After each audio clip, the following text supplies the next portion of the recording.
네, 안녕하세요. 슬램케어의 신동원입니다. 오늘은 자율주행 온라인 스터디 6번째 시간으로 예측 및 경로 계획에 대해서 김봉섭, 신동원, 이인규 님께서 발표를 해주실 예정입니다. 첫 번째로 김봉섭 님부터 먼저 발표를 해주시면 될 것 같습니다. 네, 안녕하십니까. 네, 김봉섭이라고 합니다. 네, 지금 잘 들리시는지, 네, 잘 들립니다. 네. 예, 예측 및 경로 계획에 대해서 발표드리도록 하겠습니다. 시작해도 될까요? 네, 시작해 주시면 될 것 같습니다. 네. 먼저 늦은 점 죄송하고요. 예, 지금 제가, 아빠인 관계로 아기가 지금 계속 달라붙어 있어서 좀 늦게 된 점 죄송하게 생각합니다. 네. 예, 예측 및 경로 계획에 대해서 발표드리도록 하겠습니다. 네. 먼저 예측 및 경로 계획에 대해서 제가 이제 책을 보면서 내용을 정리했는데요. 아키텍처로 넓은 의미의 계획 및 제어에 대해서 먼저 이야기를 드리도록 하겠습니다. 기존에 계속 이야기를 하셨는데, 카메라, 레이더, 라이다, 그 다음에 IMU, GPS, HD 맵 관련된 센서를 가지고 자율주행으로 점점 넓혀가고 있다고 저는 보고 있고요. 거기에서 카메라 같은 경우에는 기존에 레인 키핑이나 이런 부분에 많이 사용이 되었고, 그 다음에 레이더 같은 경우는 ACC나 이러한 아다스 기능으로 진행이 되었다고 저는 생각을 하고 있습니다. 그 외에 라이다 같은 경우에는 그 전에는 사용되지 않았지만 자율주행이 되기 위해서는 핵심 센서로서 지금 사용이 되어야 된다고 보고 있고요. 그 다음에 기존에는 요레이트 센서를 사용했었지만 자율주행에서는 자기 위치를 측이하기 위해서는 고정밀 측이 모듈이 필요하다고 생각이 되어서 GPS와 IMU가 추가되었다고 보고요. 그 다음에 HD 맥 같은 경우에는 아무래도 자기의 위치를 판단하고 그 위치를 매핑을 해서 자기 경로를 가기 위해서는 HD 맵이 정밀하게 되어야 된다고 이야기를 하고 있고요. 특히 60cm 이내로 들어와야 된다고 이야기를 하고 있어서 지금 각각의 센서는 매우 중요하다고 생각이 되고 있습니다. 여기에서 경로 계획과 그 다음에 제어를 위해서는 먼저 인지와 그 다음에 매핑 및 로컬라이제이션이 필요하다고 생각을 했고요. 거기에서는 이제 인지에서는 트래픽 예측과 그 다음에 로컬라이제이션은 경로 계획 이렇게로 나누어져 있는데 제가 지금 보고 있는 내용으로는 인지와 결국 로컬라이제이션은 같이 연계가 되어야 된다고 많이들 이야기를 하고 있고요. 트래픽 예측 같은 경우에는 저희는 동적 맵과 그 다음에 동작 결정을 위해서 정리가 되어야 된다고 보고 있습니다. 그리고 경로 계획 같은 경우에는 이제 글로벌 패스 플래닝을 위해서 일단 정리가 되어야 되고 그 다음에 LDM을 위해서도 같이 정리가 되어야 된다고 보고 있습니다. 그 후에 동작 결정과 모션 계획, 그 다음에 피드백 제어로 나누어져 있는데요.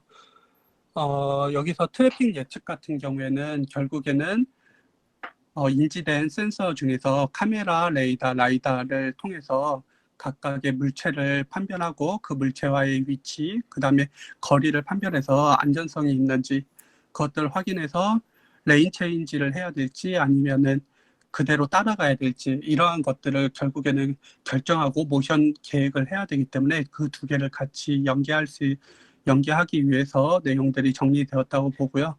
그 다음에 매핑 및 로컬라이제이션은 결국에는 저희가 처음에 정리했었던 처음 시작점과 끝점을 목표로 두고 그 다음에 이제 첫 점과 끝점을 주고 그 안에 있는 결국에는 로컬 다이나믹 맵이라고 많이들 이야기하는데요. 결국에 주변 환경들을 계속 측정하고 그 다음에 정밀 지도와 맞는지를 확인해서 그 위치를 찾아내는 것이라고 생각을 하고 있습니다. 그리고 나서 피드백 제어 같은 경우에는 그 내용, 센서에서 받아들인 정보들과 그다음에 제어 차량에서 이제 차량에다가 주었었던 정보들을 계속 패로프로 돌리면서 피드백 제어를 해주고 그로 인해서 안전성을 확보하기 위해서 사용하는 것으로 보고 있습니다. 일단은 기존의 경로 계획에 대해서 좀 보려고 하고 있습니다. 경로 계획은 결국에는 제가 봤을 때는 GPP와 LPP로 나뉘어진다고 보고 있는데요. GPP 같은 경우에 글로벌 패스 플래닝이라고 해서 결국에는 시작점부터 목적점까지 어떻게 갈 것인가들을 정리해야 된다고 생각을 하고 있고요. 그것을 정리하기 위해서는 각각의 노드가 필요하다고 생각을 합니다. 이에 대한 표준은 지금 시뮬레이션 표준과 그 다음에 일반 OEM이나 차량단의 이제 차량 제조사에서 표준을 각각 다르게 정의하고 있는데요. 시뮬레이션에서 표준을 정하고 있는 것은 아쌈이라는 곳에서 오픈 드라이브라는 표준으로 지금 정리를 하고 있고요. 차량단에서는 아다시스라는 프로젝트를 통해서 지금 각각의 노드를 정하고 있습니다. 그 중에서 오른쪽 중간에 있는 내용들은 이제 아다시스에서 정의하고 있는 이제 차량의 방법들을 이야기를 하고 있습니다.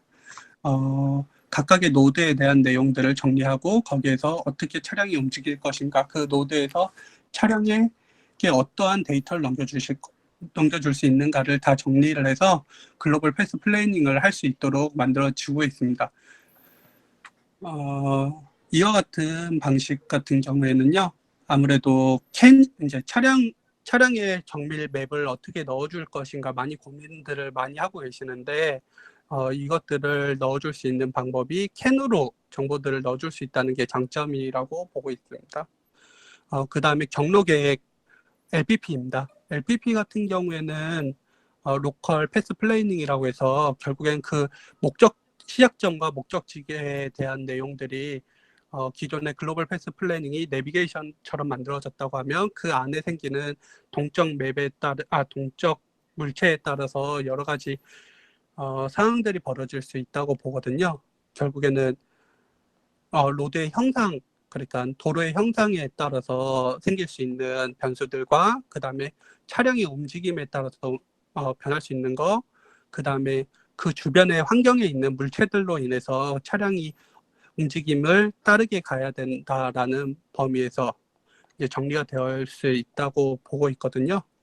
예, 그래서 그에 따라서 차량이 각각의 위치에서 어떻게 움직일 것인가들을 다양하게 경로를 계획해서 그 중에서 제일 타당한 것들을 확률 분포로 확인해서 결국에는 로컬 패스 플래닝을 진행한다고 보고 있습니다.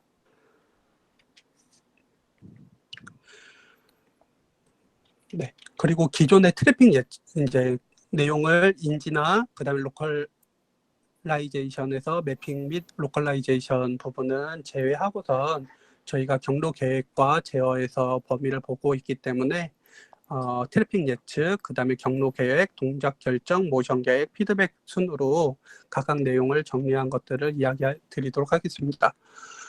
예, 트래픽 예측 모듈입니다. 트래픽 예측 모듈은 제가 봤을 때는 미국에서 정의하고 있는 OEDR과 비슷하다고 봤었고요. OEDR 같은 경우에는 Object and Event Detection and Response라고 이야기를 하고 있습니다. 결국에 센서에서 받아들인 정보들을 가지고 이 정보들을 정적 물체와 동적 물체로 나뉘고 그것들을 각각의 이제 센서로 매칭을 해서 차량이 받아들일 수 있는 정보들을 확인할 수 있도록 이야기를 하고 있는데요. 특히 라이다 같은 경우에는 이제 정적 물체를 통해서 각각의 정보들이 맞는지를 확인하는 그런 형태를 띄고 이제 결국에는 슬램에서는 그 정적 물체를 가지고 그 위치가 맞다라는 것들을 그리고 내 차량의 위치를 추정할 수 있다라고 보고 있고요. 그리고 차량 지시선이나 이제 밑에도 지금 잘못 나와 있는데요. 제가 차량 지시선과 그 다음에 여기에 갑자기 이름을 까먹었는데 방지턱이요? 어, 예, 방지턱 같은 경우, 방지턱이나 공사 구간 등에 대해서는 이제 정적 물체로 저는 보고 있고요. 이 중에서 특히 차량 지시선과 그다음에 방지턱보다는 신호등이나 그 주변의 연석 정보를 가지고 많이들 라이다나 라이다 가지고 위치를 추정하고 있다고 보고 있습니다. 그리고 동적 물체인데요. 동적 물체 같은 경우에는 이제 뭐 차량이나 이륜차, 그다음에 사람 및 동물들이 동물들로 나누어질 수 있다고 보고 있습니다. 사람, 특히 동물들 중에서는 이전에 캥거루나 이러한 것들이 조금 이슈 사항들이 많이 됐는데요. 특히 테슬라 차량 같은 경우에는 캥거루에서 이렇게 두 발을 다 뛰어 있는 상태에서 캥거루를 추적하다가 거리를 정확하게 인식하지 못해서 오류를 발생한 적도 있다고 보고 있습니다. 결국에 트래픽 예측 모듈에서 이제 센서에서 인지된 정보를 가지고 받아야 될 것은 결국에는 객관적인 속성이라고 보고 있고요. 객관적인 속성은 결국에 센서에서 받아들이는 정보들도 있지만 정밀 지도나 아니면 GPS를 가지고 거기에서의 이제 내용들을 정의할 수 있다고 보고 있습니다. 특히 차량 지시선이나 그다음에 지시 표지판, 그다음에 신호등 같은 경우에는 결국에는 지금 제대로 인식이 안 되고 있는 상황이라고 저는 보고 있고요. 그러한 정보들에 대한 속성을 가지고 차량 이제 자율주행도 이제 움직임을 제어해야 되는데 이러한 내용들을 하기에는 이 객관적인 속성들을 받아들일 수 있는 어떠한 시스템이 만들어져야 된다고 보고 있습니다. 그 내용이 결국에는 정밀 지도로 보고 있고요. 신호등 같은 경우에는 아무래도 VTX로 보고 있습니다. 그렇게 해서 센서에서 받아들여진 정보들에 대한 이제 객관적인 속성을 결국엔 받아야 되고요. 특히 지금 저희가 이제 이야기하고 있는 센서 중에 카메라, 라이다, 레이다, 뭐 이런 센서들 같은 경우에는 이제 그 주변 서라운드에 있는 동적 물체에 대한 거리와 그다음에 속도, 그다음에 충돌 가능성 이런 것들을 확인을 해서 차량이 안전적으로 움직일 수 있도록 정보들을 줘야 된다고 생각을 하고 있습니다. 이러한 신뢰성을 확보하기 위해서는 결국에는 지금 갖고 있는 이제 센서의 정밀도 그리고 알고리즘의 정밀도를 조금 더 올려야 될 거라고 보고요. 그 다음에 센서의 결국에는 고장이나 이런 상황에 대해서 신뢰성을 확보하기 위해 확보를 해야 된다고 보고 있습니다. 그리고 특히 지금 신뢰성 확보에 왼쪽 맨 위에 있는 내용을 보시면 이거는 결국에는 물에 비친 상황입니다. 이러한 정보들을 자율주행 차량으로 데이터를 계측했었을 때 오류를 발생한다고 이야기를 하고 있습니다. 이런 반사나 그다음 폐색 정보들을 어떻게 해결할 수 있는가. 그다음에 이제 조명이나 렌즈 플레이어 같은 경우에도 결국에는 자율주행에서 인식 결과를 해치는 부분 중에 하나로 보고 있습니다. 예, 트래픽 예측 모듈로 제가 지금 보고 있는 내용은 결국에는 슬램에서 정밀 지도 맵에 이제 각각의 동적 정보들을 합쳐서 결국엔 정밀 지도의 내용들을 이렇게 만든다고 보고 있는데요. 아까 전에 제가 너무 금방 넘어가서 내용을 정확하게 못 보여드린 게 하나 있는데 여기에서 제가 이제 유럽에서 보고 있는 어떠한 프로젝트에서 보면 레이어 같은 경우에는 그냥 도로 형상에 대한 레이어를 이제 정밀 지도에서는 보통 국내에선 4레이어로 보고 있습니다. 근데 이제 그게 1레이어가 이제 정밀 지도, 이제 도로 형상에 대한 정보, 그 다음에 2레이어가 똑같이 그 어떠한 주변의 상황에 대한 정보, 그 다음에 3레이어가 거기에 있는 이제 가변성 있는 이제 표지물에 대한 정보, 그 다음에 4레이어부터 동적 정보들, 3, 4레이어가 동적 정보로 들어가고 있는데요.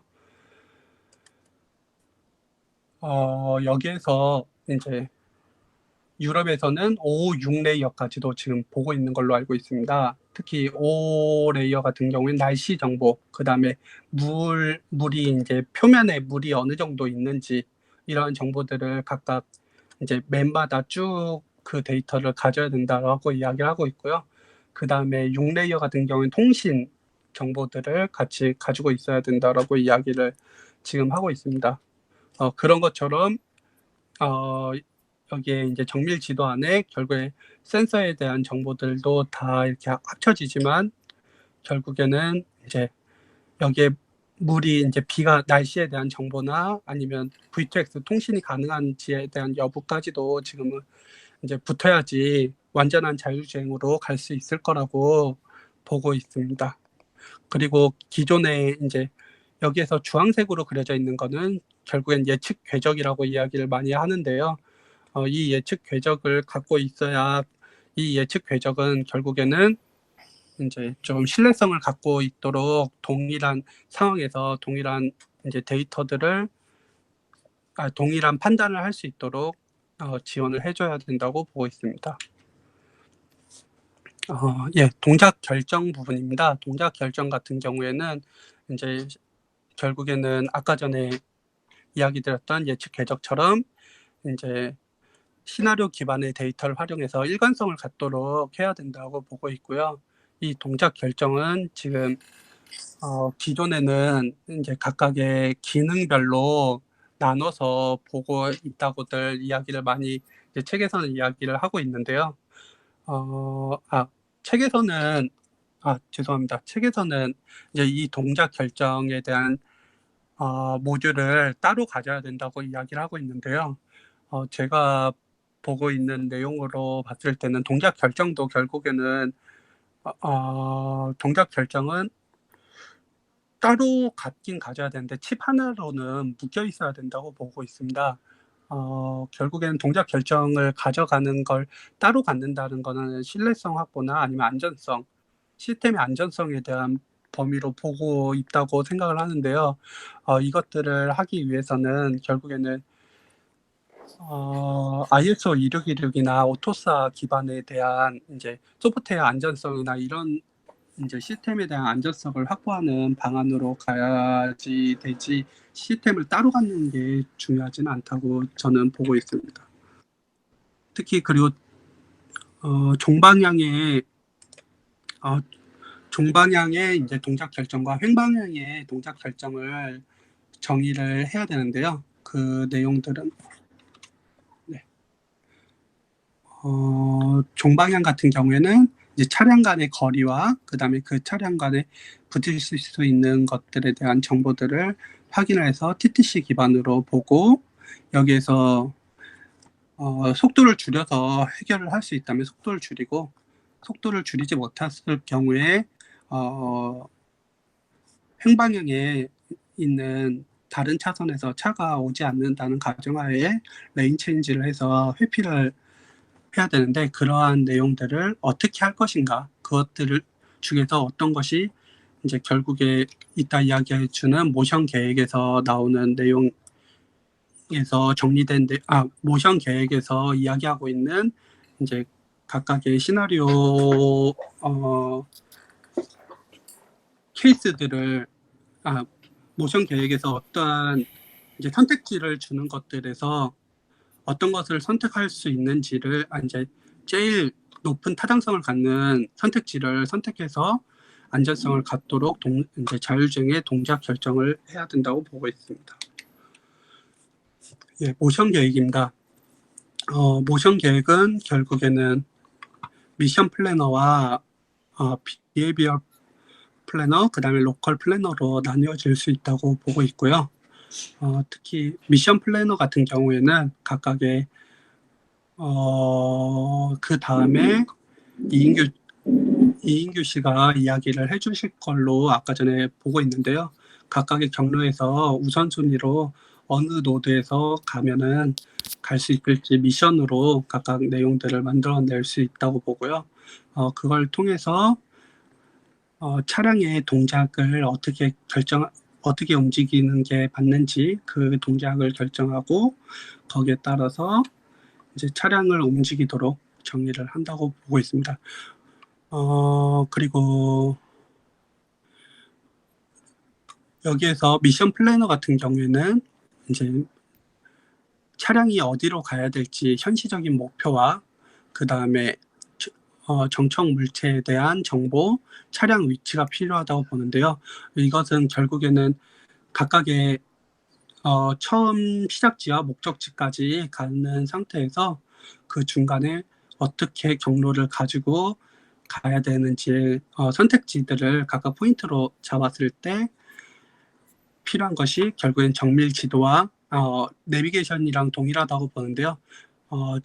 정밀 지도 정보와 그 다음에 목표점, 그 다음에 차량 위치를 갖고 있으면 이것들을 계산할 수 있다고 봅니다. 여기선 추가적으로 더 필요한 것들은 결국엔 뭐 교통주나 여러 가지 정보들이 필요할 건데 같은데 그 중에서 핵심 데이터는 이렇게로 보고 있고요. 그 다음에 비헤비얼 플래너 같은 경우에는요. 똑같이 정적 물체가 필요하고요.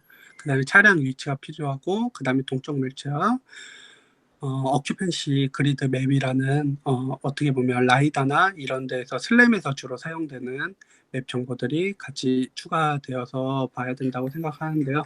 여기에선 차량이 어떻게 움직일 것인가에 대한 동작 결정과 이러한 내용들도 같이 정리를 해야 된다고 보고 있습니다. 그리고 로컬 플래너 같은 경우에는 결국에는 LPP랑 동일하다고 저는 지금 정리를 해봤는데요. 결국에는 여기에서 얻어진 정보들을 가지고 차량이 어떻게 움직일 것인가, 그 다음에 거기에서 각각의 1번에서 5번까지 1번에서부터 5번까지 가는데 각각의 차량인 뭐 동적 물체들이나 여러 가지 장애물을 어떻게 피해서 갈 것인가 이런 것들을 정리하고 그 다음에 또 장애물을 추종해서 갈 것인가 아니면은 그냥 피해서 갈 것인가 이런 것들을 다 선택하는 내용이라고 보고 있습니다. 예, 마지막으로 피드백 제어에 대해서 설명을 드리려고 했는데요. 예, 피드백 제어 같은 경우에는 결국에는 제어로 그냥 간단하게 차량 제어로 봤고요. 여기에서는 그 전에 결국에는 정리된 뭐 여러 가지 사항들을 정리를 해야 된다고 하는 생각을 하는데요. 결국에는 제가 자꾸 까먹어서 동작 결정과 그 다음에 모션 계획 이 정보를 가지고 피드백 제어에 대한 정보를 추정을 하고 그 제어에 대한 정보들을 각각으로 제어 명령을 주고 그 다음에 다시 센서에서 받아들이는 정보들을 계속 패로프로 돌아가야 된다고 생각을 하고 있습니다. 여기에선 제어에서 제일 중요한 거는 결국에는 XY축으로 봤을 때는 종방향 제어와 그 다음에 횡방향 제어로 볼 수 있다고 생각하는데요. 여기에서 더 많은 것들을 보려고 한다면은 결국에는 뭐 언더스티어, 오버스티어, 그 다음에 뭐 슬립 이러한 정보들까지도 보고 그 다음에 롤오버 이러한 것들까지도 볼 수는 있겠지만 제일 중요한 게 결국에 종방향 제어와 횡방향 제어여서 이 정도로 정리를 했고요. 자율주행 차량에서 결국에는 지금 많은 차들이 지금 돌아다니고 있는데, 이 중에서 소개를 시켜드리자고 하면, 결국에는 자율주행 차를 개조할 때는 결국에는 세 가지 정도의 개조 방법을 사용하는 걸로 알고 있습니다. 첫 번째 방법은 결국에는 차량 이제 핸들을 돌릴 수 있는 스티어링 로봇이랑 그 다음에 엑셀과 브레이크를 밟을 수 있는 로봇 시스템 이거 같은 경우에는 로봇 시스템 같은 경우에는 보통 선형으로 밟게 돼서 이런 제어 정보를 줘서 중간에 뭔가 이제 센서 정보가 꼬이게 되면 엑셀이나 이제 브레이크 같은 경우에는 되게 이제 사고의 위험성을 많이 갖는 게 단점입니다.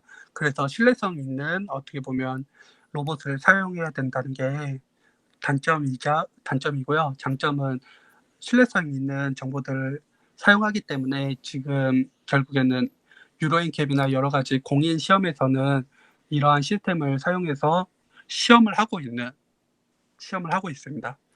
그리고 지금 최근에 많이 사용되고 있는 그리고 로봇 시스템 같은 경우에는 결국엔 가격이 많이 비싼 게 단점이고요.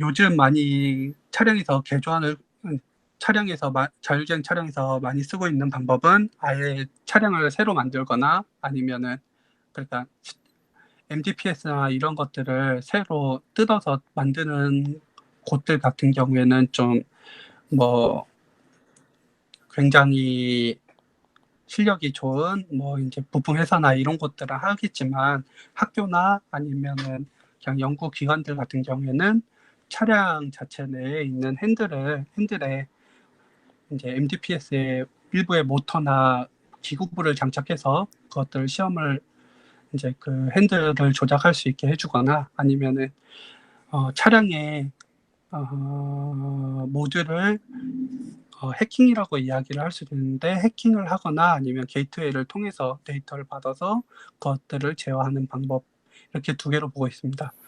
이 중에서 모터나 여러 가지 기구부를 통해서 개조하는 방식 중에서 핸들은 보통 기구부를 이제 장착해서 많이들 하고 있는데 이제 그 브레이크 악셀 같은 경우에는 모터를 아까 전에도 이야기 드린 것처럼 모터의 그 브레이크나 악셀에다가 어떠한 기계 시스템을 한번 바로 물리게 되면 나중에 제어가 잘못됐었을 때 큰 사고가 날 수 있어서 낚싯줄이나 이러한 것들을 통해서 당겨주는 형태로 많이들 개조를 하고도 있습니다.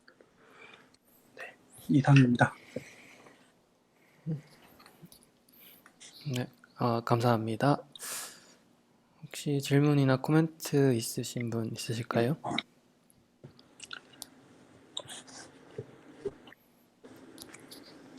그 방금 끝에서 뭐 피드백 제어에서 MDPS가 어떤 네. 건가요? 그냥 핸들 저희가 쉽게 얘기하면 그냥 스티어링 핸들 있잖아요. 네. 예, 그 스티어링 핸들의 기구부가 이렇게 다 밑에까지 있잖아요. 네. 그러니까 그 저희가 핸들이 있으면 바퀴를 이렇게 조작할 수 있는 그 내용들을 전체적으로 이야기해서 EPS나 MDPS로 많이 이야기를 합니다. 그러면 핸들을 이제 외력으로 조작할 수 있는 그런 기구부를 말하는. 아닙니다. 그러니까 핸들 자체 그 모듈 자체를 그냥 네. MDPS 시스템이라고 이야기를 합니다. 핸들 예, 자체를. 그게 이제 모터로 제어하게 이제 바뀌었잖아요. 네네. 예, 그거를 외국에선 EPS라고 얘기하고 이제 뭐 다른 이제 저희 그냥 우리나라 쪽에 있는 이제 대부분의 차량 업체들은 MDPS라고 많이 이야기를 합니다. 예, 감사합니다. 그 5페이지에서 네. 그림이 있었는데 이게 네. 웨이모에서 나오는 네. 그런 사진 같아 보이는데요. 네. 이게 네. 앞에서 3페이지에서 또 어떤 다양한 레이어로 구성된 맵이 있다고 말씀하셨는데 네. 이런 네. 보여주신 네. 그림에서는 어느 네. 정도의 레벨이라고 보여지시는지 그냥 그게 궁금했어요. 네, 이거는 지금 4단계 정도의 자율주행을 하기 네. 위해서 구성이 됐다고 보는데요. 네, 4단계. 저는 완전 자율주행까지도 보고선 했는데 4단계 ODD 기반의 자율주행까지 가능한 것으로 보고 있습니다. 4단계라면 동적 정보까지 포함된 예, 맵 예. 레이어라고 보시는 거죠. 네, 네, 동적 정보도 포함되어 있고요. 그다음 통신 정보까지 포함돼. 예, 그러니까 여기 1, 2 레이어가 네. 정적 네네. 정보고 3, 4 레이어가 약간 동적 정보고 그다음에 5 레이어가 이제 날씨에 네. 조금 포함되어 있는 정보고 그다음에 6 레이어가 이제 통신 정보나 뭐 여러 가지 이제 그 클라우드 서비스나 이러한 정보들을 포함하고 있다고 보고 있습니다. 그래서 커넥티드 오토메이티드 비클, 오토노머스 비클 이쪽을 할 수 있는 결국에 이제 그 맵과 데이터라고 보고 있습니다. 네, 알겠습니다. 감사합니다. 그리고 하나는 그 네. 7페이지에서 네. 미션 플래너라고 하는 게 그 글로벌 플래너를 말하는 건가요? 약간 글로벌 플래너 같은 경우에도 지금 내용을 다 포함하고 있는데 여기에선 글로벌 플래너에서 이제 결국에는 경로 계획 부분만을 이야기를 하고 생각을 하고 있습니다. 내비게이션 정도. 내비게이션 예, 부분만. 예, 거기에서 조금 더 이제 네, 내비게이션 정도라고 생각을 하면 될 것 같습니다. GPP 같은 경우에는 내비게이션 정도 이상이잖아요. 어느 게 추가적으로 포함되어 있을까요? 저도 지금 결국에는 GPP라고 하면은 이제 글로벌 패스 플래닝은 시작지와 목적지를 정하고 있지만 거기에서의 제가 이거를 정확하게 확인을 못 해봤는데요. 네.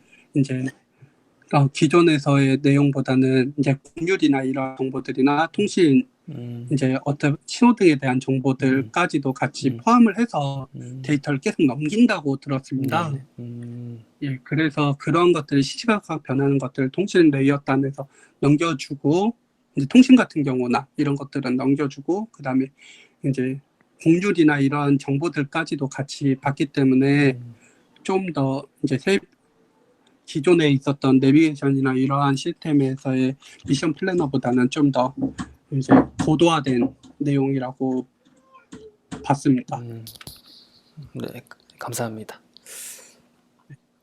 혹시 다른 분들 질문 있으실까요?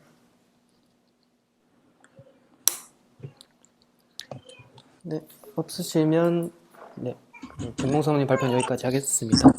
네, 감사합니다. 뒤에 두서없이 이야기 드려가지고 죄송합니다. 아기가 신나게 노는 것 같은데.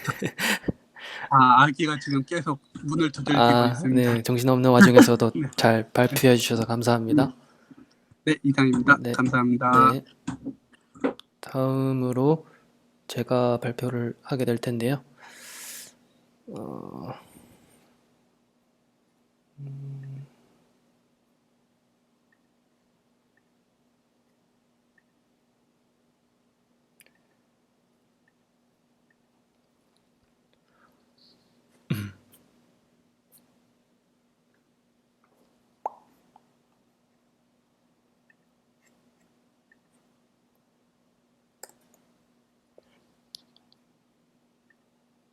아이고.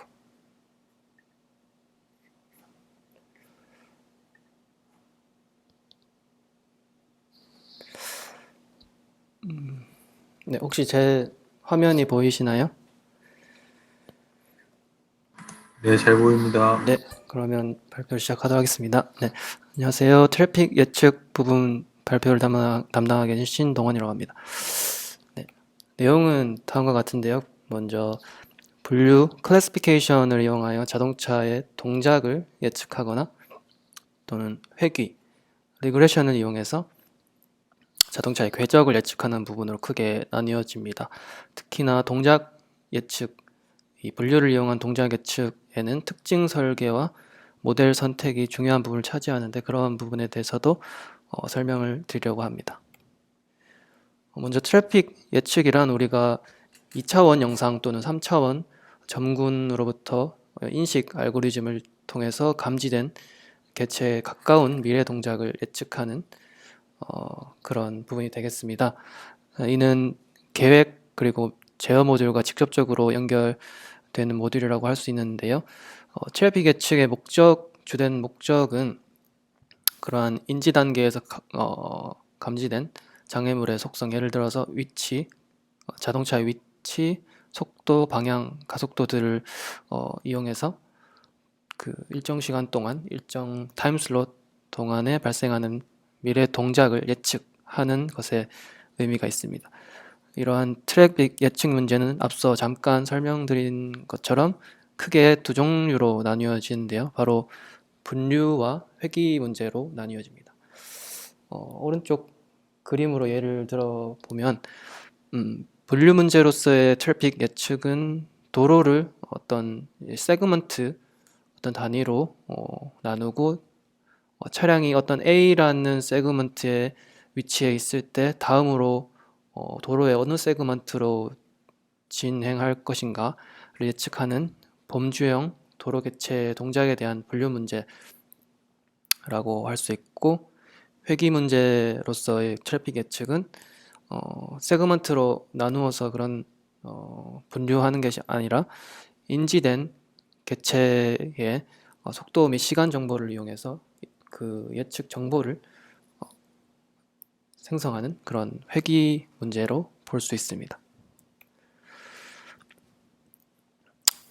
먼저 분류를 이용한 동작 예측은 개체의 유형에 따라서 동작 예측의 종류가 많이 달라질 수도 있습니다. 예를 들어서 자동차의 경우에는 현재 차로 유지하면서 계속 주행을 하거나 방향을 전환, 차선 변경 같은 그런 조금 제한적인 숫자의 그런 동작이 있다면, 보행자나 자전거를 타고 있는 그런 사람 같은 경우에는 뭐 전진, 후진, 방향 전환, 멈춤 또는 무단횡단, 그 외에도 다양한 예측할 수 없는 그런 동작이 있을 수 있습니다. 그래서 각 유형에 맞게 커스터마이즈한 모델을 사용한다고 이야기를 합니다. 이 책에서는 자동차에 대한 동작 예측에 대해서 좀 더 중점적으로 설명하고 있는데요. 좀 더 구체적으로는 차량의 이전 궤적 정보가 주어졌을 때 자동차의 다음 위치를 예측하는 문제라고 설명할 수 있습니다. 아래 그림에서와 같이 이렇게 도로를 이전 교차로가 주어졌을 때 도로를 세그먼트 단위로 1번, 2번, 3번 또는 4번, 5번 이렇게 세그먼트 단위로 나눌 수가 있게 되고, 이거를 차로 시퀀스라고 이야기를 하는데요. 그리고 이러한 차량의 주행에 대한 정보를 데이터셋으로 가지고 있습니다. 예를 들어서 직진하는 차량의 경우에는 차로 1번, 2번, 3번의 순서대로 궤적을 가지게 될 것이고, 그리고 우회전하는 차량의 경우에는 여기 차가 있어서 박을 것 같은데, 어쨌든 1번, 4번, 5번의 그런 차량의 궤적을 가지게 될 것입니다. 이때 1번, 2번을 그런 궤적을 가지는 차량에 대해서는 3번으로 가게 될 것이라는 예측을 쉽게 할 수 있게 되고, 또는 1번, 4번의 궤적을 이전 궤적의 정보가 주어졌을 때는 5번으로 갈 것이라는 예측을 쉽게 할 수 있게 될 것입니다. 근데 여기서 조금 애매해지는 것이, 만약에 2번과 4번 궤적에 겹치는 부분에서 존재하는 차량이 거기에 존재하는 경우에는 어디로 갈 것인지가 조금 애매해지는데, 이때는 둘 다 3번과 5번에 대해서 둘 다 레이블을 참으로 두고 일단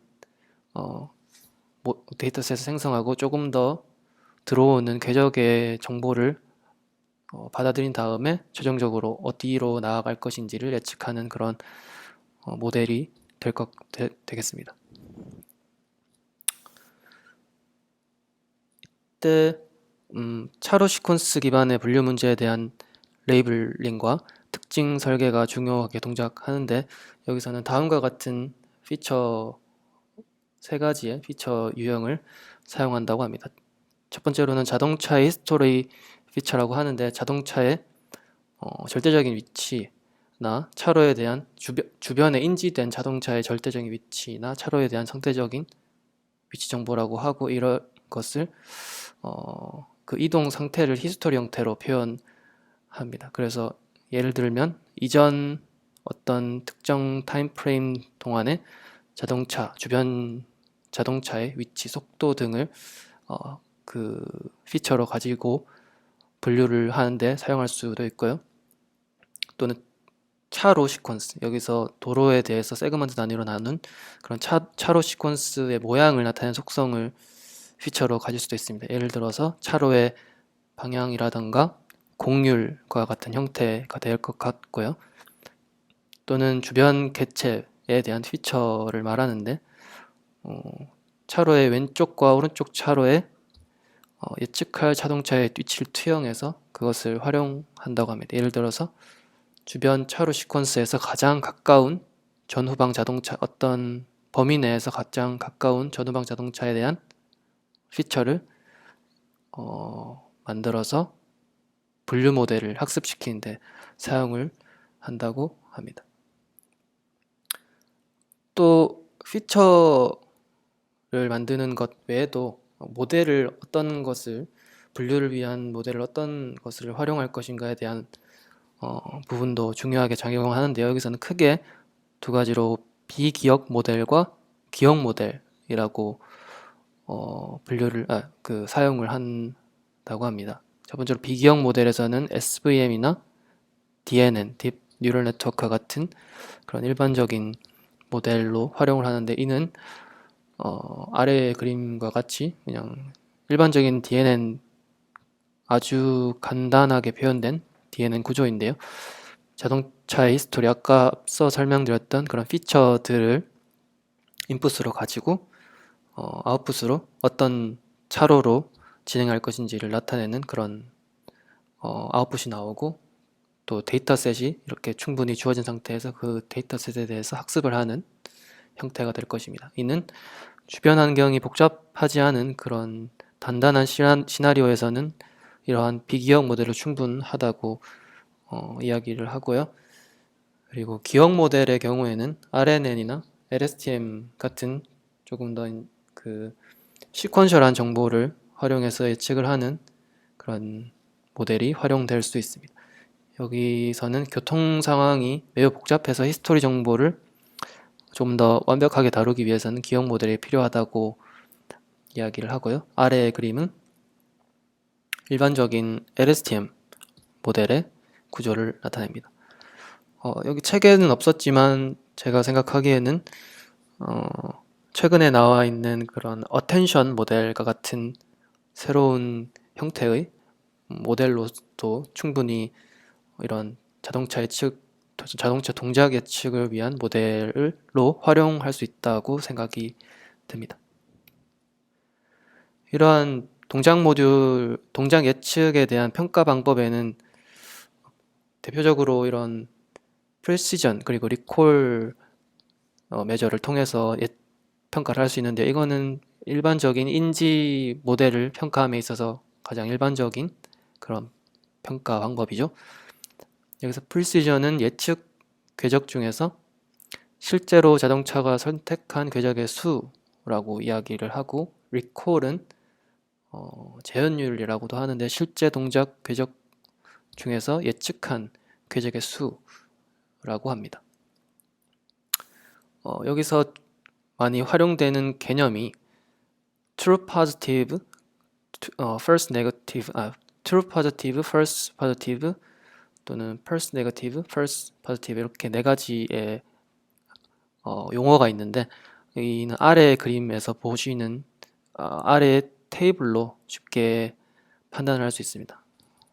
간단히 말씀드리면 이게 상당히 헷갈리긴 하는 것 같은데 만약에 알고리즘이 yes 맞다고 결과를 내놓았을 때 실제 그런 정답도 yes이면 true positive라고 이야기를 하고 알고리즘이 no라고 결과를 내놓았을 때 실제로는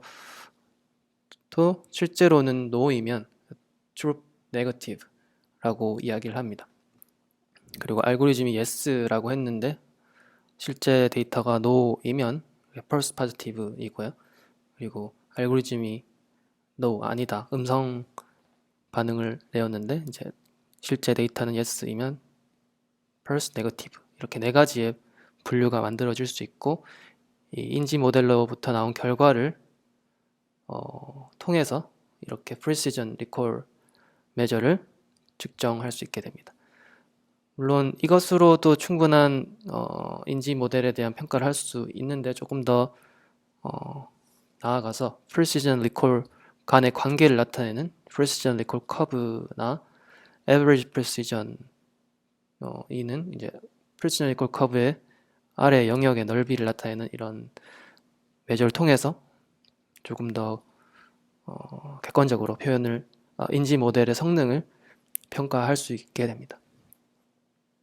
다음으로 자동차 궤적 생성에 있어서는 칼만 필터 방법을 많이 사용한다고 합니다. 이는 궤적상에서 자동차의 예측 지점에 대한 좌표들을 추적하는데 이런 칼만 필터를 활용하는데, 아래 그림에서 보시는 것과 같이 여기서는 2차원 영상에서의 자동차 트래킹을 예로 들었는데, 먼저 자동차를 인지한 다음에 인지된 자동차의 위치를 계속적으로 추적하면서 궤적을 생성하는 형태를 의미합니다. 이렇게 트래킹을 계속하는 것이고요. 또 그 뒤에서 또 다른 차량이 후속적으로 나오게 되면 그것도 인지를 해서 차량의 궤적을 예측하고, 이 두 개를 따로따로 궤적을 생성하는 그런 방법이 되겠습니다. 이 예제는 책에 나와 있던 것은 아니고 적절한 예제가 없을지 검색하던 중에 찾은 것이고요. 아래에 유튜브 동영상으로 확인할 수 있고, 이거 오픈소스 코드로 되어 있어서 되게 간단하게 되어 있어서 조금 분석을 해보았는데요. 여기서 첫 번째로는 이렇게 멀티스케일의 슬라이딩 윈도우를 이 영상에서 돌려가면서 자동차를 디텍션하는 부분이 수행이 됩니다. 그리고 슬라이딩 윈도우 안에서는 호그 피처라고 하는 그런 이미지 피처를 이렇게 계산을 하게 되고요. 호그라는 것은 histogram of gradient였던 것으로 기억하는데, 호그 피처를 계산해서 이 피처를 SVM 분류기에 넣어서 이게 자동차인지 아닌지를 판단하게 되고, 그렇게 인식하게 되고, 여기서 여러 개의 윈도우가 멀티스케일의 윈도우가 중첩돼서 예측이 될 수 있는데, 이것에 대한 히트맵을 만들어서 액티베이션 된 영역을 모두 포함하는 바운딩 박스를 계산하고, 이것에 대해서 시간축으로 칼만 필터를 적용해서 차량의 궤적을 예측하게 됩니다. 여기서는 칼만 필터에 대해서 조금 더 자세히 살펴보겠습니다. 칼만 필터의 수도 코드는 이와 같이 되어 있는데요. 크게 prediction 단계와 correction 단계로 나뉘어집니다. prediction 단계에서는 이전 시점에 t-1 시점에 파라미터 값으로부터 현재 시점 t 시점의 파라미터 값을 예측하고, 그 다음에 correction 스텝에서는 예측값과 측정값 사이의 가중치를 정하는 칼만 게인을 계산해서 이 값에 따라서 다음 시점에 파라미터 값을 계산해야 됩니다. 다음 시점이라기보다는 현재 t 시점에 대한 파라미터 값을 계산해내게 됩니다. 여기서 중요하게 작용하는 것이 이 아래에 표시된 이런 행렬들인데요. 여기 A, R, C, Q라고 여기서는 수도 코드에서는 그렇게 표현이 되어 있고, 여기 앞서 말씀드린 오픈소스에서는 내부적으로 구현된 것이 F, Q, HR이라고 이렇게 표현이 되어 있었습니다. 여기서는 A는 State Transition Matrix라고 하고, 여기 A가 이렇게 있고요. 앞서 말씀드린 대로 이전 시점 t-1 시점의 파라미터가 현재 시점 t 시점의 파라미터로 어떻게 변이가 되는지를 나타내는 그런 선형 변환 행렬이고요. 행렬 R은 스테이트에 대한 공분산 코베리언스 매트릭스가 됩니다. 그리고 행렬 C는 measurement 또는 observation transition matrix라고 현재 시점의 파라미터 값이 현재 시점의 측정 값과 어떤 관계인지를 나타내는 선형 변환 행렬이 되겠고요. 행렬 Q는 측정 값에 대한 코베런스 매트릭스가 되겠습니다.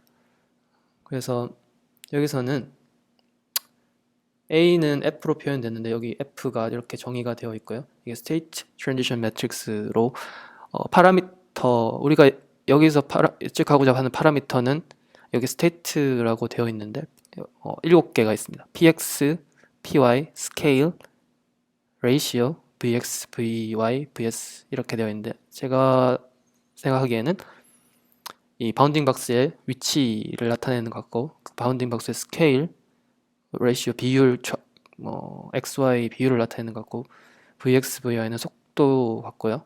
vs는 시간축에 대한 걸 나타내는 것 같은데 정확히는 잘 파악이 되지 않고 있습니다. 어쨌든 이런 7개의 파라미터들을 예측하고자 하는데 여기서 그래서 이게 F 매트릭스가 7x7로 이렇게 정의가 되고요. 그 다음에 여기 R 수도 코드에서 R로 표현된 것은 Q, 파이썬 코드에서 Q로 정의되는데 이 밑에서 이 F 매트릭스의 크기로 이렇게 Q 행렬을 만들고 Q 행렬에 대한 다이아고널 파트만 Q 스케일이라는 값으로 사용자 정의된 값으로 바꾸게 되는데 여기는 이제 Q 스케일이 1.0으로 주어졌는데 이거는 칼만 필터를 정의할 때 사용자 정의로 넣을 수 있는 값이 되고요. 이거는 이 시스템에 따라서 달라질 수 있습니다. 그리고 C는 H, 파이썬 코드에서 H로 표현이 되고 이렇게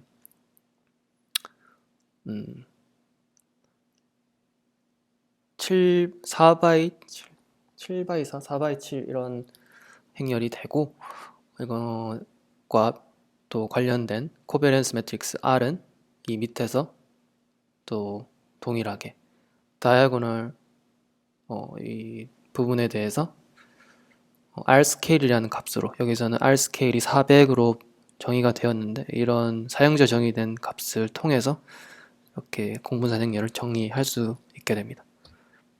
어쨌거나 그 칼만 필터 통해서 자동차의 궤적을 예측한다는 게 주요 내용이었고요. 이것과 관련해서 조금 동영상을 찾다 보니까 웨이모에서 관련된 동영상이 있어서 이걸 살펴봤는데요. 여기서 동영상에서는 An example of this.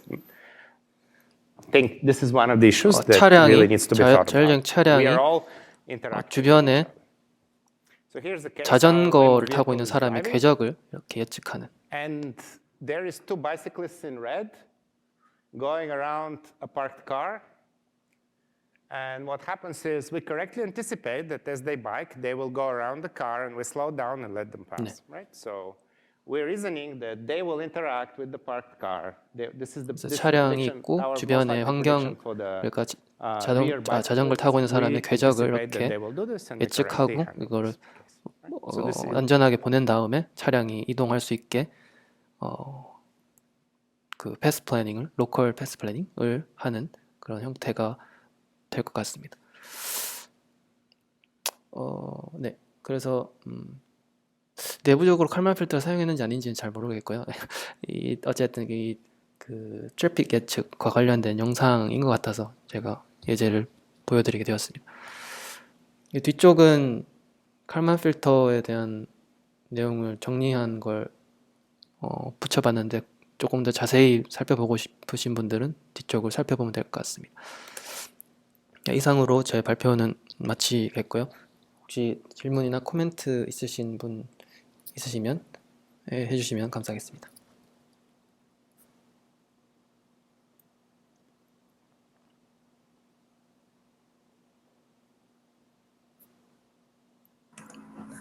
저 간단하게 한 가지만 좀 여쭤보고 싶은데요. 네. 이 부분에서 칼만 피터 본동원님께서 아주 자세하게 설명해 주셨는데 네. 이게 앞에서 말씀하셨던 그 자동차 예측을 위한 비기억 모델과 기억 모델 중에서 그냥 비기억 모델의 한 가지 예로 제가 이해하면 돼요. 그렇다기보다는 이게 그 제일 처음에 보면은 트래픽 예측에서 동작 예측과 궤적 예측 두 가지로 크게 나뉘어지고 그 네. 동작 예측에서는 아까 설명드린 이런 비기억 모델 그리고 기억 모델이 모델로서 활용될 수 있는데 칼만 필터는 이게 궤적 예측, 회귀를 이용한 자동차 궤적 예측의 한 가지 종류로서 이렇게 활용할 수 있다라고 이해를 하시면 될 것 같습니다. 그러면 그 동작 예측에서의 예측하는 아웃풋은 그 디스크리트하게 되어 있는 어떤 클래스들이라고 지금 네네. 말씀하시는 거죠? 네네. 맞습니다. 여기서는 이 차로에 대한 시퀀스, 차로에 대한 이렇게 세그먼트들이 이렇게 나뉘어져 있고, 차로에 대한 정보가, 이전 정보가 들어왔을 때, 만약에 여기서는 1번, 2번에 대한 위치가, 궤적에 대한 정보가 있었으면 이게 필연적으로 3번으로 갈 것이라는 그 예측을, 아웃풋이 나오게끔 그렇게 모델을 학습하는 거라고 보시면 될 것 같습니다.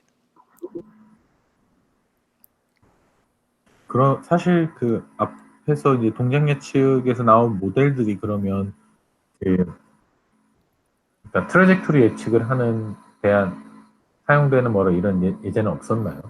사실 두 개의 마지막에 어떤 클래시피케이션을 하느냐 리그레션을 하느냐 문제의 차이일 것 같긴 한데 네. 칼만 필터를 주로 설명해 주셨던 부분들은 책에서 이제 주로 다뤘던 내용이 칼만 필터의 위주이기 때문에 다뤄주신 건가요? 네, 둘 다 이제 책에서 한 가지 예로 들었기 때문에 설명한 것도 있고요. 두 가지 다를 설명하고자 하는데 이런 클래시피케이션으로 이용한 그런 실제적인 예제를 조금 찾지는 못해서 조금 제가 네. 익숙한 부분에 대해 조금 더 자세히 설명을 드린 것도 있습니다. 네, 알겠습니다. 네, 감사합니다. 감사합니다.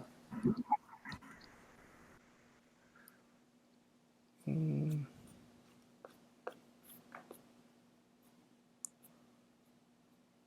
칼만 필터 같은 경우에는 지난번에 이제 차량에 대한 로컬라이제이션, 그러니까 자율주행 차에 대한 위치 추정에 관련해서도 활용할 수도 있지만, 여기서는 차량 주변의 물체에 대한 트래킹, 위치 추정, 로컬라이제이션을 말하는 것입니다. 여기서는. 그래서 주변 환경에 대한 그런 움직이는 물체에 대한 인지를 그리고 추적을 한 다음에 그것에 적절하게 반응할 수 있도록 하는 것이 이 트래픽 예측의 목적이라고 생각을 합니다. 그러면 제 발표는 여기까지 하도록 하겠습니다. 마지막으로 이인규님께서 발표를 해주시면 될 것 같습니다.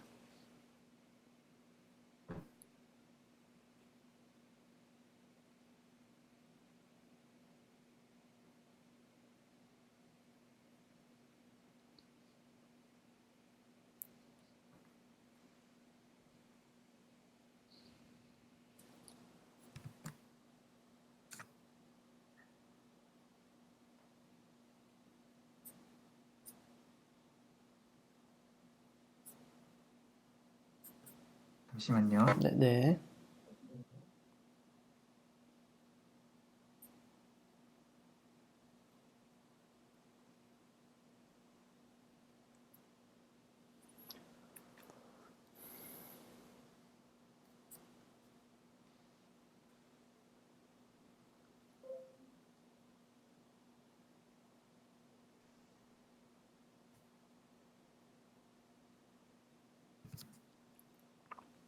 네, 저는 이인규라고 하고요.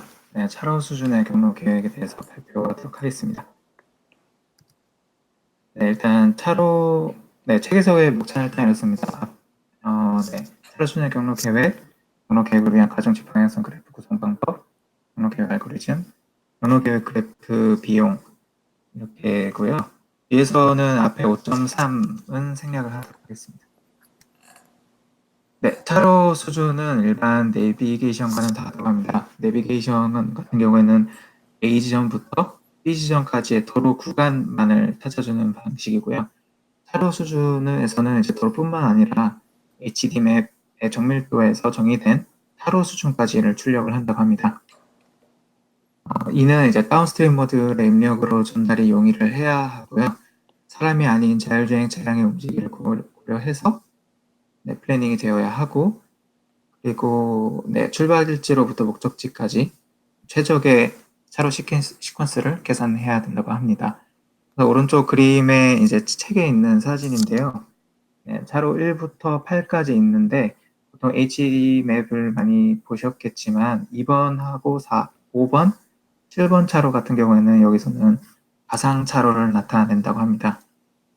네, 그래서 이제 출력으로 나오는 이제 경로 계획 세그먼트 같은 경우는 차로, 출발 지점, 목적 지점의 배열로 나타나게 될 것 같고요. 차로는 네, 차로 지점의 이제 경로 계획 세그먼트의 한 부분이고, 네, 출발 지점과 목적 지점은 차로의 시작과 종료 위치를 나타낸다고 보시면 될 것 같습니다. 네, 경로 계획을 할 때 가중치 혹은 비용이라고 하는데 이를 이용을 해서 그래프를 구성하는 방법입니다. 일단 자율주행 자동차가 이제 하기 힘든 동작도 고려를 해서 동작이 어려운 경로에 높은 비용을 할당하는 방법이고요. 차량의 현재 위치로부터 HDMI 차로 지점을 샘플링해서 차로 지점 샘플링을 해서 이제 경로 계획을 하게 되고요. 여기서 말하는 차로 지점이라는 거는 자율주행 자동차가 차로를 따라가는 동안 거쳐갈 수 있는 차로상의 위치, 그리고 근접한 차로 지점을 연결하는 방향성 경계선이 존재하고요. 경계선의 가중치는 출발 차로 지점부터 목적 차로 지점까지 이동하는데 들 수 있는 총 비용을 나타냅니다. 차로 지점 사이의 경계선 연결에는 이제 지역성이 뚜렷하다고 합니다. 네, 그래서 이제 가중치 방향 그래프의 예시인데요. 책에 있는 예시고요.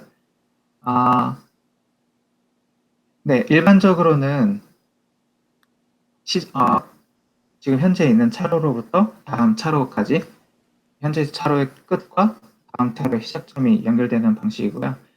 양옆 차선 같은 경우에도 이제 변경이 가능할 경우에 양옆 차선으로도 이어지게 됩니다. 그래서 왼쪽 그림 같은 경우에는 비용을 어떤 식으로 산정을 할 건지에 대한 예시를 나타낸 거고요.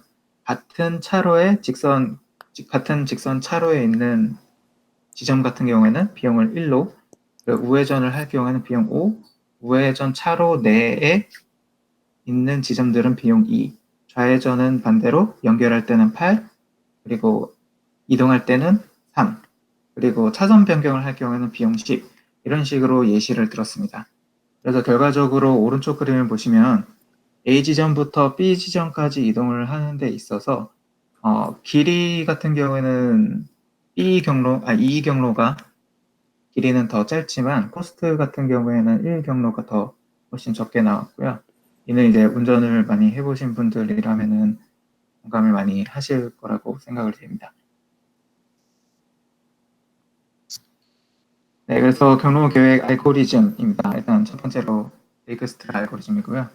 네, 그래프 이론에서 대표적으로 손꼽히는 최단 경로 알고리즘이라고 합니다. 네, 여기 이 PPT에서는 제가 책에 있는 내용을 정리를 했고요. 원리로는 일단 차로 지점, 지금 제가 이제 차가 있는 현재 위치에서 가까운 지점을 출발 지점으로 설정을 하고 목적지에서 제일 가까이에 있는 차로 지점을 목적지 지점으로 설정을 합니다. 그래서 출발 차로 지점으로부터 시작을 해서 인근에 있는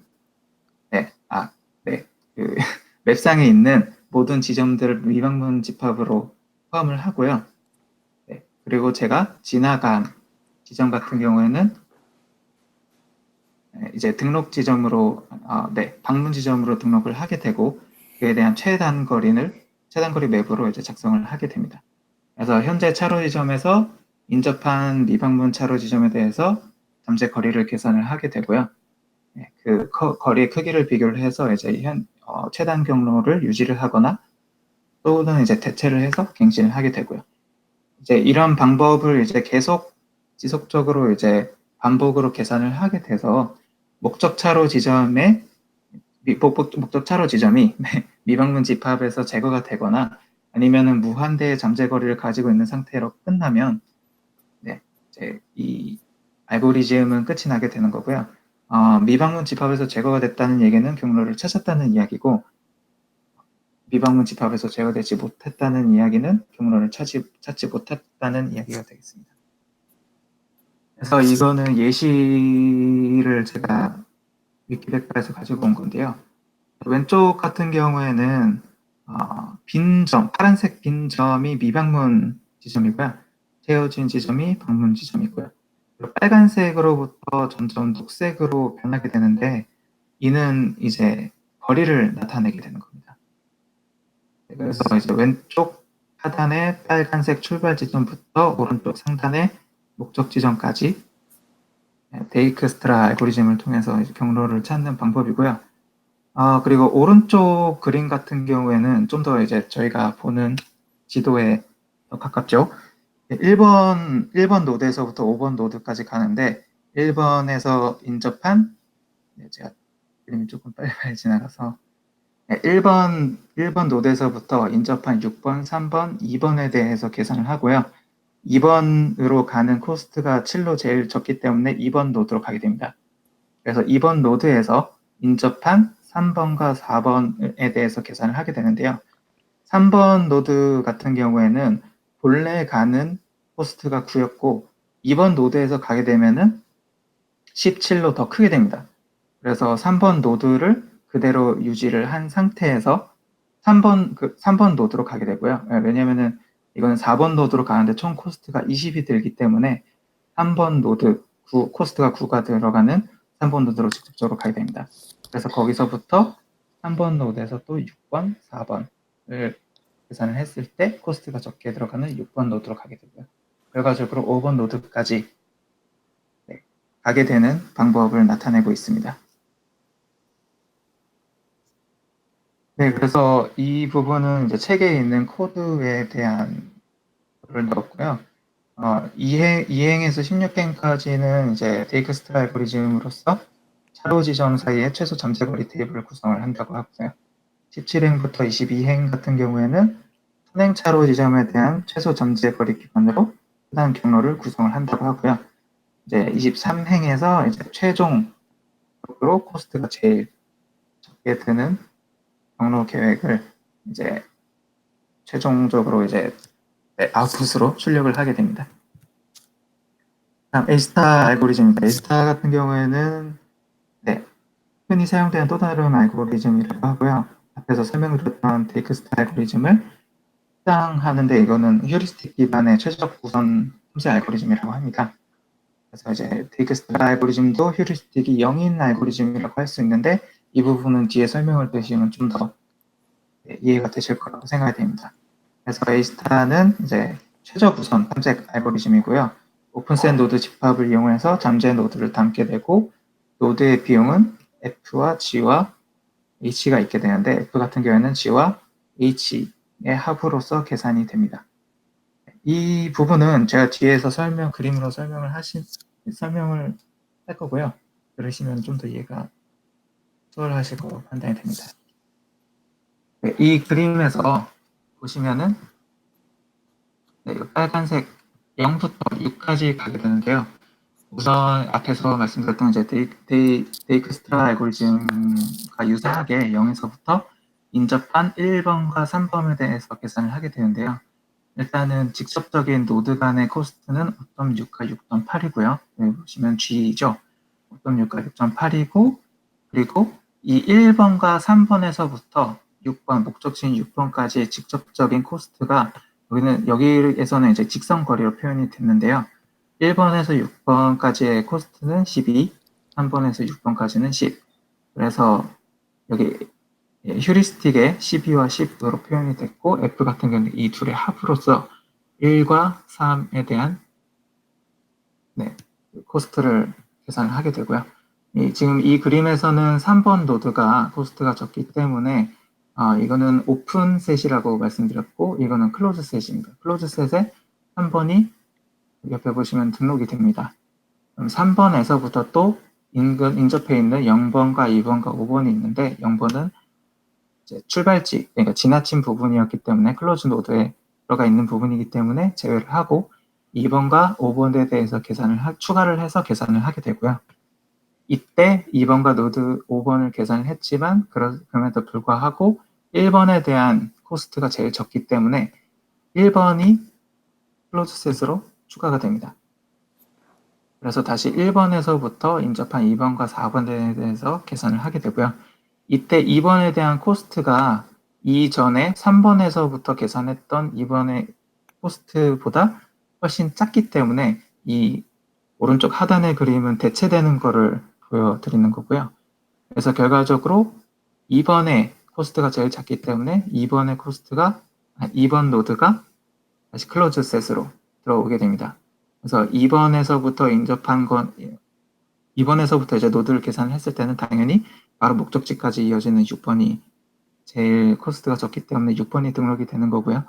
이랬을 때 여기 제일 하단에 파렌트 노드라는 게 이 노드로 오기 전에 거쳐야 되는 노드를 나타내는 겁니다. 그래서 6번 노드로 가기 전에 2번 노드를 거쳐야 되고 2번 노드를 가기 전에 1번 전에 0번 그래서 0, 1, 2, 6이라는 등록 계획 결과가 나타나게 되는 겁니다. 네, 그래서 마찬가지로 이 부분은 이제 책에 있는 코드를 나타낸 거고요. 11행의 이제 베이크스트라 알고리즘의 이제 23행이죠. 경로를 재구성하는 부분과 유사하다고 합니다. 그래서 이제 경로 계획 그래프 비용에 대해서, 알고리즘에 대해서 설명을 드렸고, 알고리즘이라는 거는 이제 거리 또는 다양한 방법으로 할 수도 있겠지만, 알고리즘 종류보다 각 모드에 이제 설정이 되는 비용이 더 중요하다고 합니다. 그래서 예를 들면은 현재 도로가 붐비게 될 경우 현재 있는 도로에 대한 비용을 높게 설정을 한다든지 교통 통제 상황이 발생할 경우에는 비용을 무한대에 가깝게 매우 높게 설정을 하면서 이 경로를 선택을 하지 않게끔 한다든지 다른 차로보다 예를 들어서 일반 국도보다 고속도로를 더 선호하도록 비용을 동적으로 설정을 한다든지 하는 방법이 있을 것 같습니다. 그래서 엄격한 경로 계획 같은 경우에는 다운스트림 모듈이 이제 경로 계획 모듈의 결과를 그대로 따르는 방식이고요.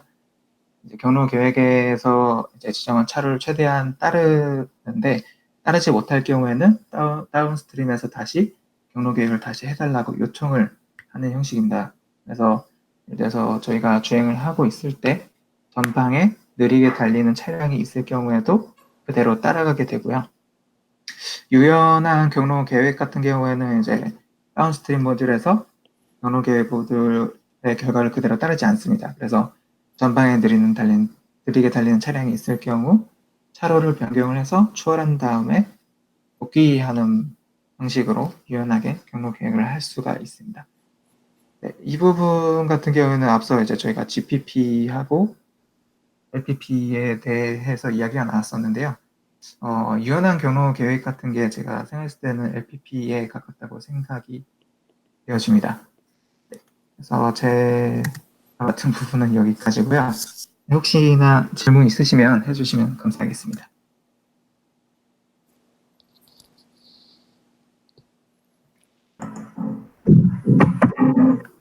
네, 저 간단하게 하나 질문 드리고 싶은데요. 딱 인규님한테만 드리는 질문은 아닌 것 같고요. 여기 같이 공부하시는 분들한테 여쭤봐야 될 것 같은 문제인데, 실제로 마지막에 인규님이 발표해 주실 때, 사실 이제 그러니까 최적 경로를 찾는 알고리즘들은 상당히 많이 나와 있는데, 이것들을 이제 차로 수준으로 경로 계획을 하려면 사실 그래프를 만드는 것 자체랑 비용 설정하는 게 이제 정말 어려운 일일 것 같은데, 지금 있는 어떤 자율주행 시스템이나 아니면은 이런 것들을 활용하기 위한 어떤 규격화되었다고 해야 될까요?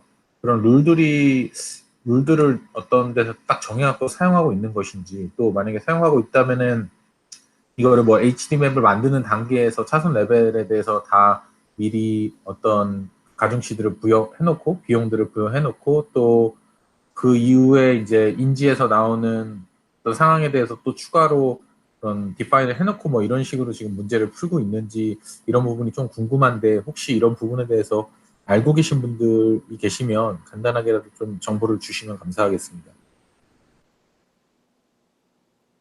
우선은 일단 네, 저부터 말씀드릴게요. 일단 저는 그 정확한 규정 같은 게 있는지는 잘 모르겠지만 일단은 만약에 제가 그 코스트를 계산을 하는 데 있어서 참고할 수 있는 부분이라 하면 일단은 네, 앞서 예제에서 나왔던 잠시만요.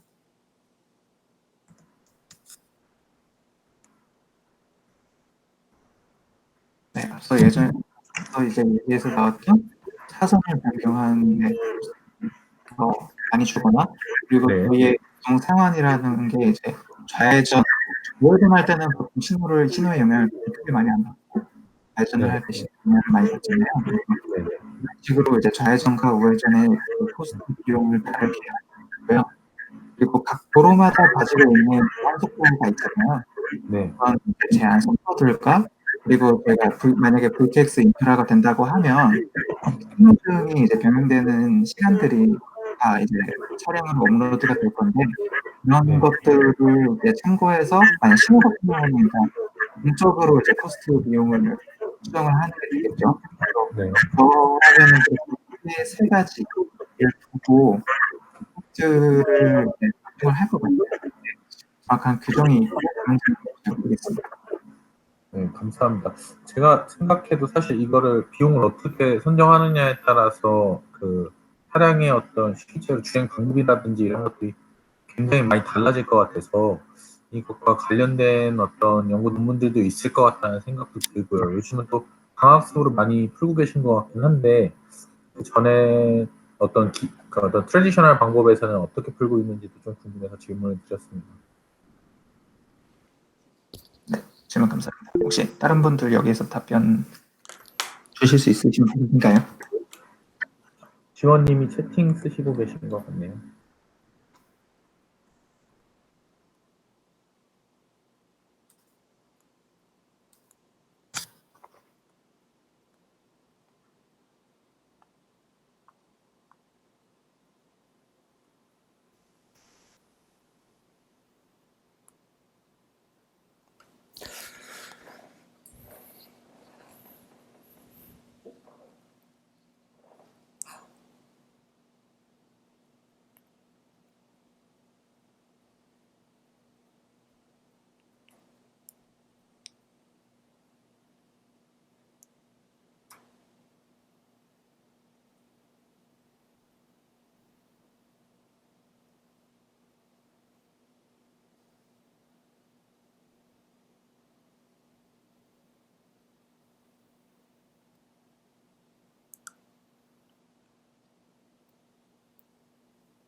제가 질문을 잘 이해했는지 잘 모르겠지만 그 질문해 주셨던 게 맵에 대한 그 코스트를 어떻게 정의하느냐에 대한 것을 실제적으로 어떻게 되는지를 물어보셨던 것이지요? 네, 네, 맞습니다. 그러니까 예를 들어서 뭐 좌회전이나 우회전 코스트에서 아까 김규님께서 예시로 설명해 주신 것처럼 뭐 우리나라 같은 경우에는 뭐 우회전이 조금 더 코스트가 낮고 좌회전이 뭐 훨씬 어려운 값을 둔다라고 할지라도 그 값의 가중치 차이를 얼마나 두느냐에 따라서 이제 알고리즘이 최적 경로를 계산하는 방식이 굉장히 달라질 것 같은데 그런 것들에 대한 연구가 어떻게 되고 있는지 또 여기 혹시나 이 방에서 하고 계신 분들이 계신지도 좀 궁금했고요. 그리고 만약에 그런 것들을 뭐 누군가가 그때그때 이제 정해주거나 동적인 환경까지 다 고려해서 할 수도 있지만 또 맵 구성 단계에서 HD맵 같은 것들을 빌딩을 할 때 애초에 차선 레벨에다가 뭐 그 복잡도에 따라서 미리 그런 코스트들을 다 부여할 수도 있잖아요. 어떤 룰들을. 그래서 혹시 그런 방법론에 대해서 알고 계신 정보가 있는지 궁금해서 여쭤봤습니다.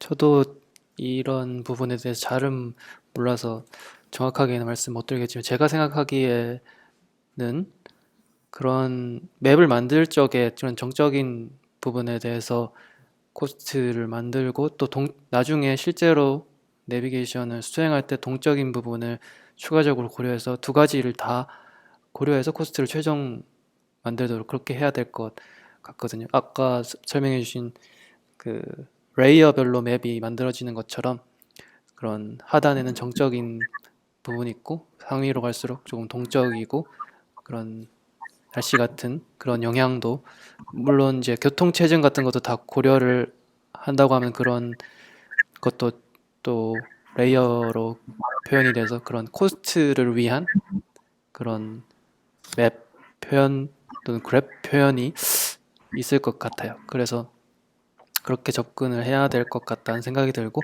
이런 부분은 제가 생각했을 때는 뭐 네이버 지도나 다음 지도 아니면은 카카오 내비 이런 쪽에서 종사하시는 분들이 되게 정확하게 잘할 것 같은데 여기는 그런 분들이 안 계신 것 같아가지고 잘 정확한 답을 못 드릴 것 같아요. 네, 감사합니다. 저도 한번 좀 더 찾아보겠습니다. 학회나 이런 그 컨퍼런스나 이런 데 다녀봐도 앞쪽에 인지나 로컬라이제이션 관련된 연구들은 제 분야가 그래서 그런지 많이 보이는데 차량의 어떤 경로라든가 이런 것들을 모델링하는 방법론에 대해서는 조금 보기가 어렵더라고요. 그래서 한번 여쭤봤습니다. 감사합니다. 네, 좋은 질문 감사드립니다.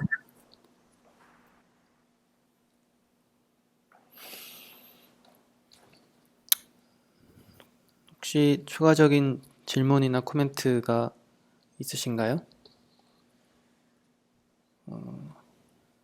뭐 없으시면 오늘 발표는 여기까지 하도록 하겠습니다.